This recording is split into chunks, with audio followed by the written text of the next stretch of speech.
ni Kapitan Tiago dito? Darating daw kasi yung anak ng yumawang kaibigan ni Kapitan Tiago. Dapat hindi na lang ako pumunta dito. Aksaya lang ito sa aking oras. Para sa isang indio. Oh, nandito na pala sila.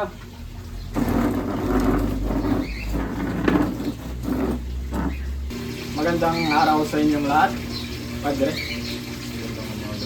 Ikinararangan ko palang ipakilala sa inyo si Don Jesus Ibarra, anak ni Don Rafael. Magandang umaga po. Siya ay nanirahan pala sa Europa ng 7 taon. Tara, binabati ko po kayo sa inyong pagdating. Ako po si Teniente Guevara at nakilala ko na ang inyong ama at nasasabi kong siya ay isang napakabuting Pilipino. Sinululubid ko po kayong makilala. Kumusta naman ang paninirahan niyo sa Europa ng 7 taon, Ginoong Ibarra? Maayos naman. Marami ako natutunan sa pananatili ko dun. Pero hindi ko pa rin may kukumpara yung kultura natin sa Pilipinas. Anong sabi mo? Nagsayang ka ng malaking pera para mapag-aralan ng bagay na yan? Eh pawang mga estudyante ay kayang-kayang pag-aralan niyan dito sa ating bansa. Ano po ako sa inyo? Pero Ibarra, narating si Maria Clara. Kailangan ko na pong mauna at may malaga pa akong pupunta.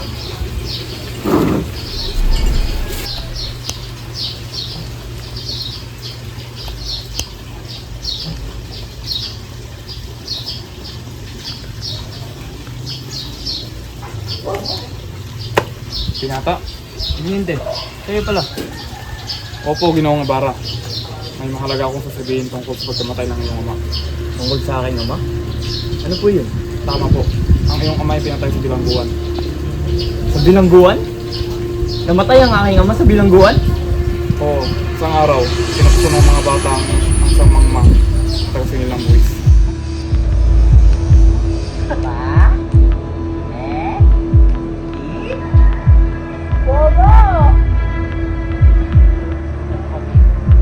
Utak pa, go! Ha? Ano sabi niyo?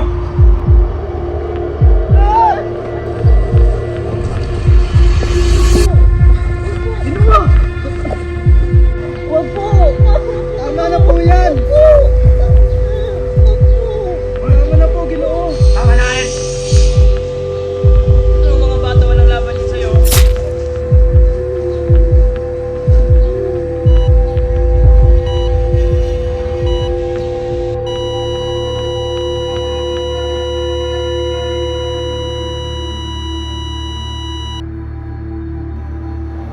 Ay, hanggang ngayon wala pa rin siya. Siguro maraming inaasikaso.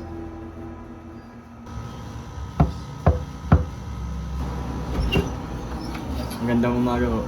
Magandang umaga rin po. Hinihintay po kayo ni Maria Clara. Pasok po kayo. Ibarra! Halika po ka dito. Buti naman nakapunta ka rito. Kumusta ka na? Okay lang. Siguro hindi mo na ako naalala sa 7 taong pumamalagi sa Europa. Mahal ko, kahit saan man ako mapadpad, lagi kitang maalala. Siguro, ang dami mo nang nakikitang magagandang dilag doon. Kahit sino naman makita ako dun wala pa rin namang tutumba sa gandang kayo mangi. Ikaw talaga, wala. Di pa rin talaga nagbabago ang tamis ng iyong mga salita.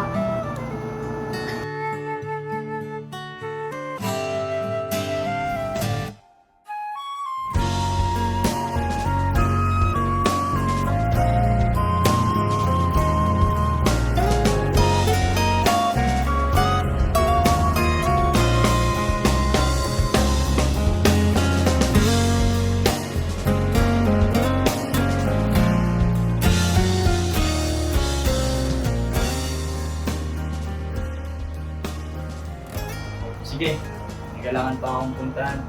Araw kasi ngayon ng mga patay. Kailangan kong dalawin yung mga mga. Intindihan kita, mahal ko. Ingat ka, ha? Oo, okay na ako.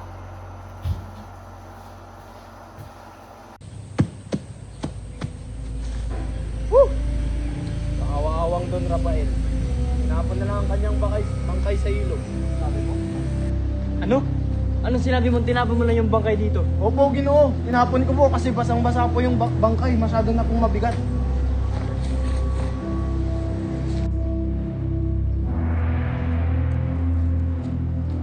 Anong ginawa mo sa bangkay ng ama ko? Nagkakamali ka, binata. Wala pong ginagawang masama sa iyong ama. Eh di kung hindi ikaw, sino? Sa pagginala ko, nagagawa nito ni Padre Damaso.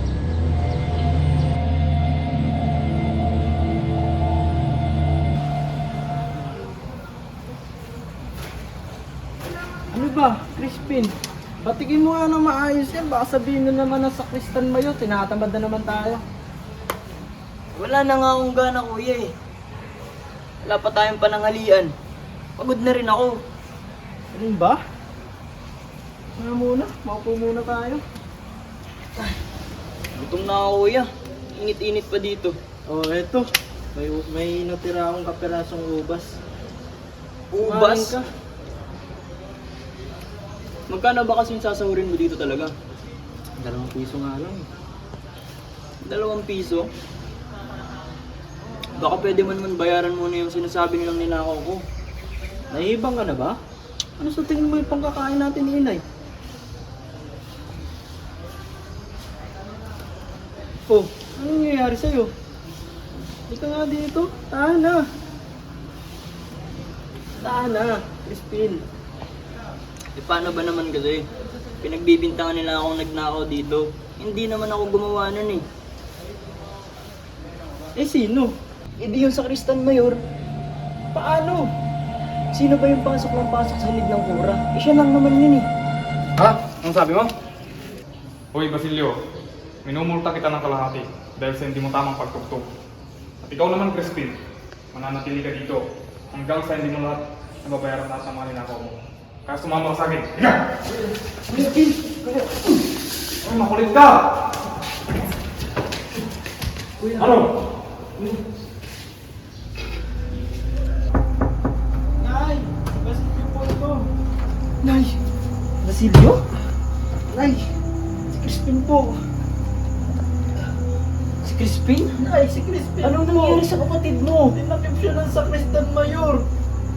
Bakit? Pinaparutangan po siya yung kumuha sa pera ng kura.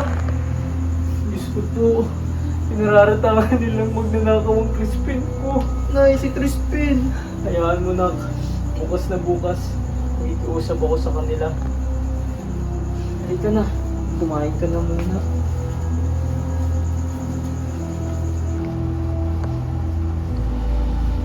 Ito na, kumain ka na muna. Alam kong pagod ka. Ito na ako kayo, Nay. So, nandito na sana si Crispin. Kasama ko sana siyang kumain.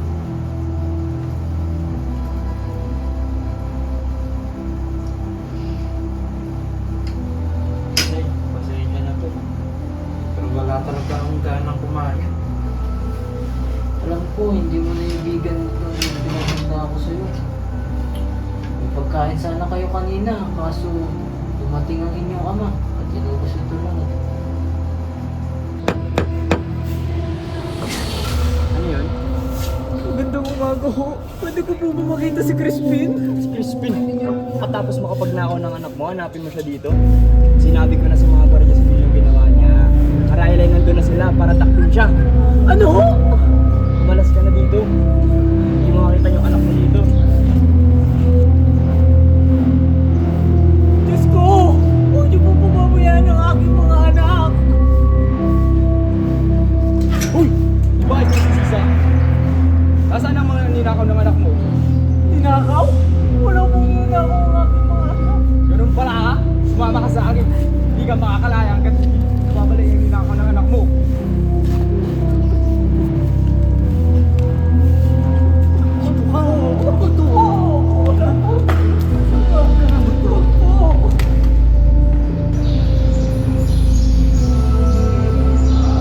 Manatili ka dyan hanggat hindi nagpapakita ang anak mo!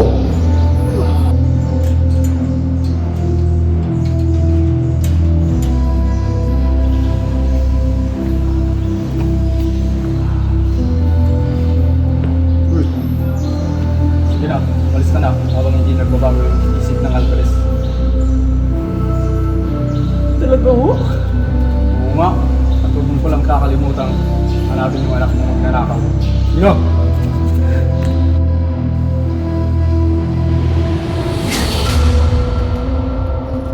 Basilio? Crispin? Mga anak? Nandiyan na ba kayo? Basilio?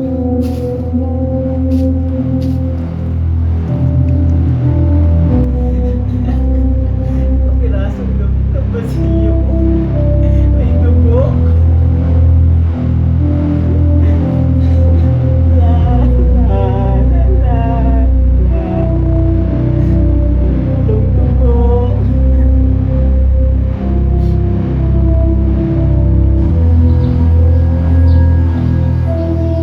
Mang Tasyo, magandang umaga ho. Uy, gusto may bara. Tuloy po kayo. Ikinalulugod ko kung maging panahon kayo. Salamat po. Sige, upo po kayo. Salamat po.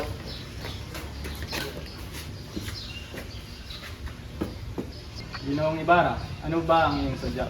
Mang Tasyo, naparito ako para humingi ng payo sa inyo. Katulad ng payo na binigay niyo sa aking ama. Bala ko sanang magpatayo ng panibagong paaralan. Kung ako ang iyong tatanungin, ay dapat kayong sumangguni sa Kura. Dahil sa layong may kaya at may kapangyarihan.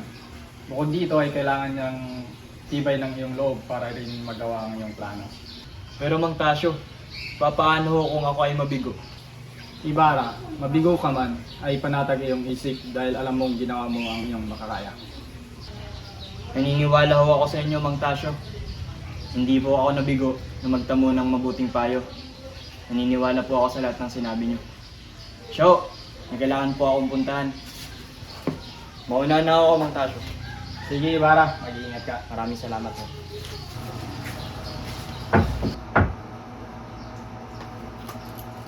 Sino kaya yun?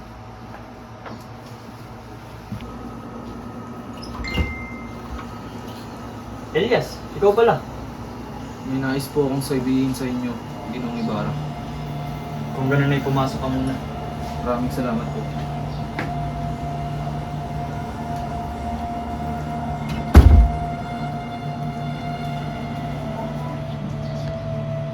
Lika, maupo ka muna. Ano bang sadya mo? Tungkol po sa inyong mga kaaway, Ginoo. Kaaway? Marami po sa panahon ngayon, hindi na sa lari ng pinapuputan, kundi marangal na tao. Isa po sa inyong mga kaaway ay aksidente ng napatay kanina. Nadagdagan po ito ng kahoy. Kung gayon pala iniligtas mo ang aking buhay, maraming salamat sa iyo. Huwag niyo po pasalamatan ang aking ginawa. Alay ko sa inyo ang aking buhay. Naalala niyo po ba ng piyesta nung iniligtas niyo ako sa pagkain ng mga buhaya?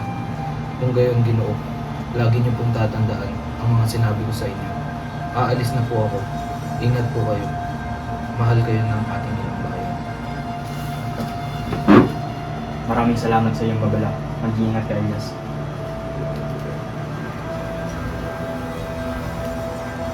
Kaaway? Sino kayang mga kaaway? Ang hirap sa mga Indyo. Nakapag-aral lang ng konti. Akala mo kung sino na. Dapat dyan ay buhay pa lamang ay pinaparusahan na. Tulad ni... Wala kang karapatang alipos tayo ng banal na alaala ng aking ama. Magdasal ka na, kasi dumating na ang takdang oras mo. Dahil ay malalaman kung anong klaseng putik yung dumadali sa katawan mo. Ibarra, wag! Alang-alang malas sa akin ayaw mong gagawin ng mga bagay na yan. Mapalad pa rin ng taong yan, pero maliit ang mundo para sa ating dalawa.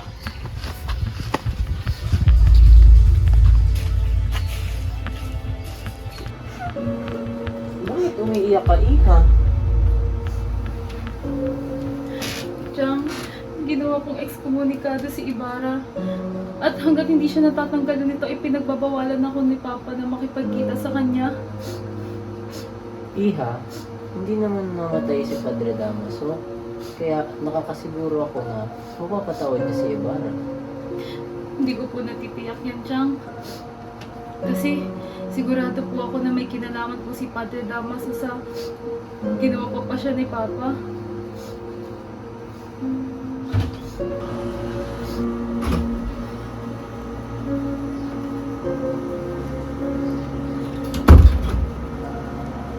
Papa,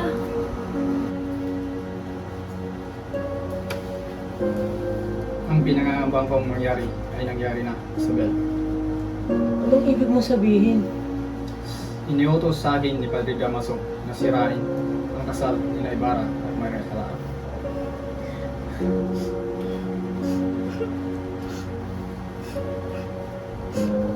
Ana Maria Clara, sabi sa akin ni Padre Damaso na may ipapakilala siyang binatang kamag-anak niya o pinakasang katipan mo. Naluloko ka na ba? Ano akala mo? Parang pagpapalit lang ng damit ang pagkipagpalit ng kasintahan? Isabel, kung ano ang utos ng Arsobispo, ayun ang susundin mo. Bakit di mo kasi kausapin ang arsobispo? Kapitan Tiago, pinagagala ko kung ipakilala sa inyo si Don Alfonso Linares. Ang kamag-anak sa isang si Padre Damaso. Pinararanan ko ka rin sa pag-iaranan. Ganon din ko ako, Kapitan. Santiago, may sakit daw ang aking inaanak. Opo, Padre Damaso. Maria Clara? Iha, maayos ka lang ba? Opo. Magpahinga ka ha. Sigurado ako, gagaling ka. Opo. Sige, maiwan na muna kita sa iyo.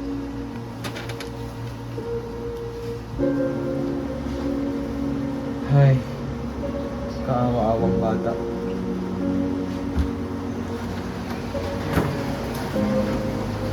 Sino ka? Padre Damaso, ako po si Linares, ang inaanak ng iyong bayaw na si Carlitos. At dala ko po ang sulat ng iyong ama at ina. Oh, naghahanap ka pala ng trabaho at asawa.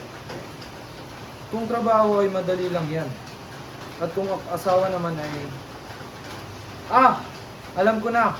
Ipapahatid kita kay Tia Isabel. Tia Isabel? Maaari mo bang ihatid si Linares papunta kay Maria Clara? O sige po, Padre Damaso. Sige, mauna na kayo. Salamat. Iha? Iha? May gusto daw ipakilala sa'yo si Padre Damaso. Sige po, Tia. Hindi ko palang akalain na makakakita po ng malaanghel na kagandahan. Huwag kang mahihiya, Iha. Hindi siya iba sa akin. Opo. Elias, naparito ka. Ginong Ibarra, kailangan niyo na pong lumisan. Ano? May narinig po akong haka-haka sa bayan. May mga nirentahan ng Espanya upang manggulo. At sa inyo ito isisisi. Diyos ko, anong gagawin ko ngayon? Ang tanging gagawin niyo lang po ay lumisan ng pook. Lumisan? Teka lang, may mga kailangan akong kunin ng papeles.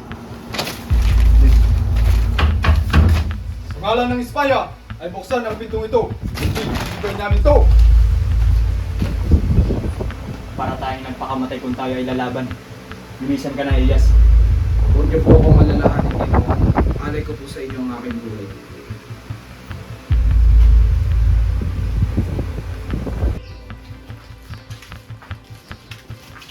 Hoy, halika! Sumama ka sa amin! Huwag po, wala akong ginagawang masama. Hoy, alam mo ba ikakasal na si Maria Clara? Ha? Kanino? Hindi kay Don Alfonso Linares, yung kamag-anak ni Padre Damaso. Alam ko kay Crisostong ni Ibarra. Hindi, kay Don Alfonso Linares. Kawawang bata. Sunugan na nga ng bahay. Nakulong pa, tas ngayon, nawalan pa ng katipan.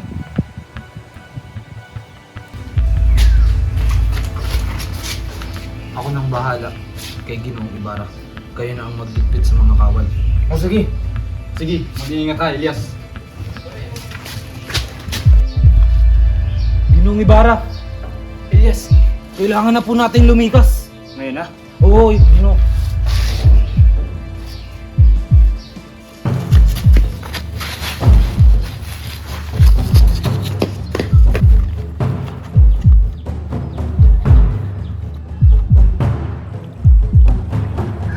May palagay na akong natuklasan para sa ating pagtakas.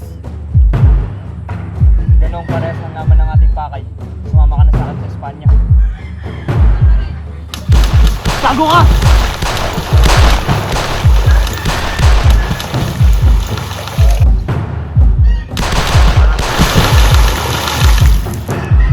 ka sa baba ng mga damuhan, Ginoo. Mag-ingat ka, Elias. Sige po.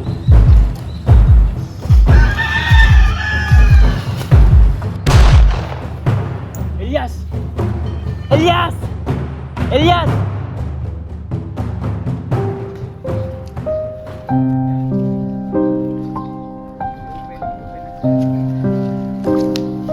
Inay! Inay! Ako po ito, si Basilio. Basilio? Anak ko, buhay ka! Inay!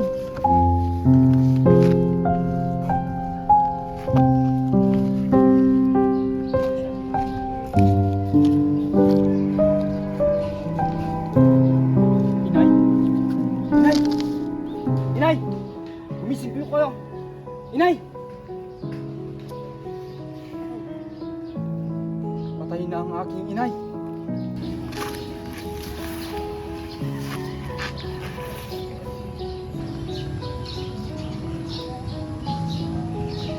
Sino ka? Ako po si Basilio. Anak ako ni Sisa. Patay na po ang aking ina.